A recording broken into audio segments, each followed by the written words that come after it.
Assalamualaikum warahmatullahi wabarakatuh. Let me introduce myself. My name is Maulida Mukhafifah. I'm from English Education 18. My class is E2. My name is 318018000024. This video, I would like to explain 12 teaching by principle from Douglas Brown. These 12 teaching principle will be divided 3 principles. They are cognitive principle, affective principle, and linguistic principle. Okay, let's get started. The first is cognitive principle. What is cognitive principle? Cognitive principles are concerned with mental and intellectual function. Cognitive principle consists of first, automaticity. Automaticity, the ability to do things without occupying the mind with the low-level details required, allowing it to become an automatic response pattern or habit. It is usually the result of learning, repetition, and practice. The second is meaningful learning. Meaningful learning refers to learning way where the new knowledge to acquire is related with previous knowledge. Some classroom implication of the principle: A. Capitalize on the power of meaningful learning by appealing to students' interests, academic goals, and career goals. B. When a new topic introduced, the teacher can try to get students to associate this topic with something they already know. C. Avoid the pitfalls of rote learning. Okay, the third is the anticipation of reward. The anticipation of reward is students are encouraged to act or behave in anticipation of some kind of reward that is intangible, short-term or long-term, that will happen as a result of the behavior. Constructive classroom implications: there are: A. Provide an optimal degree of immediate verbal praise and encouragement to students as a form of short-term reward. B. Shows enthusiasm for learning in class. C. Encourage students to reward each other with compliments and sportive. Okay, the fourth is intrinsic motivation. Intrinsic motivation is motivation that comes from inside an individual. The learners will feel the behavior itself the reward, since they interest and enjoy it. The fifth is strategic investment. Strategic investment is a student's personal investment of time, effort, and attention to second language to help to can be comprehend and produce the language. Okay, next, the second principle is affective principle. The affective principle is largely emotional engagement. Affective principle consists of first, language ego.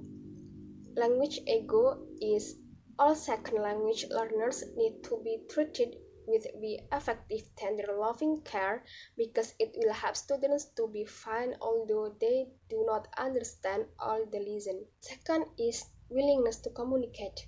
Willingness to communicate is learners' belief in themselves and in their capacity to accomplish communicative tasks. Meanwhile, willing risk-takers in their attempts to produce and to interpret language that is a bit beyond their absolute.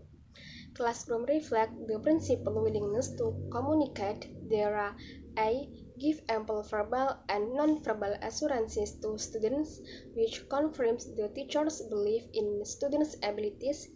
B. Create an atmosphere in the classroom that encourages students to try out language, to venture a response, and not to wait for someone else to volunteer language. C. Help students to understand what risk-taking is, so that no one feels that they have to make an old response. Okay, the third is the language-culture connection. The language-culture connection is one time when teaching a language, the teacher also teaches a system of culture customs, values, and always complex thinking. Then, some classroom applications, there are A. Discuss cross-cultural differences with students, emphasizing that no culture is better than another, but that cross-cultural understanding is an important facet of learning. B. Teach students the culture commutation, especially the sociolinguistic aspect of language. Okay, the third principle is linguistic principle. Linguistic principles are centered on language itself and how learners deal with complex linguistic systems.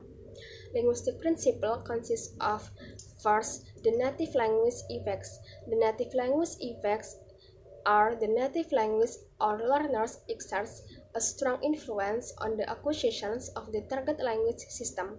Therefore, that native system will exercise both facilitating and interfering effects on the production and comprehension of the new language. The interfering effects are likely to be the most salient. Some classroom suggestions stemming from the native language effects: A.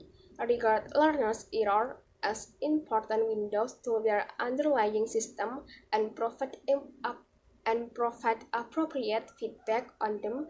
Error native language interference may be repaired, acquainting the learner with the native language cause of the error.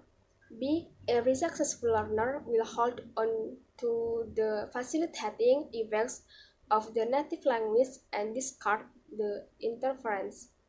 The second is interlanguage.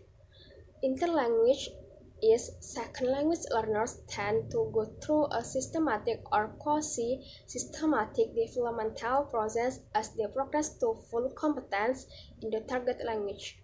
Classroom implications that deserve the teacher attention. There are A. Try to distinguish between the students' systematic interlanguage errors. B. Teachers need to exercise some tolerance for certain interlanguage forms that may arise out of students' logical development process. And the last is communicative competence.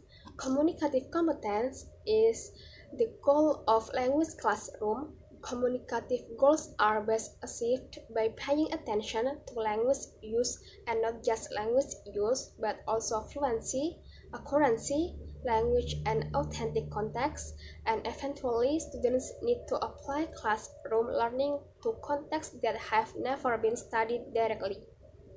Some components of communicative competence are: first, organizational competence are students' internal ability in using language to achieve its goals. Second, strategic competence are the knowledge of how to use one's language to communicate intended meaning. Third, pragmatic competence are subtle and very difficult to be sure to teach such subtly.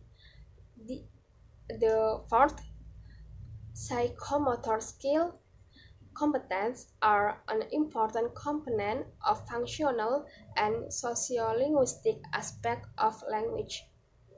Okay, thank you. Wassalamualaikum warahmatullahi wabarakatuh. Bye.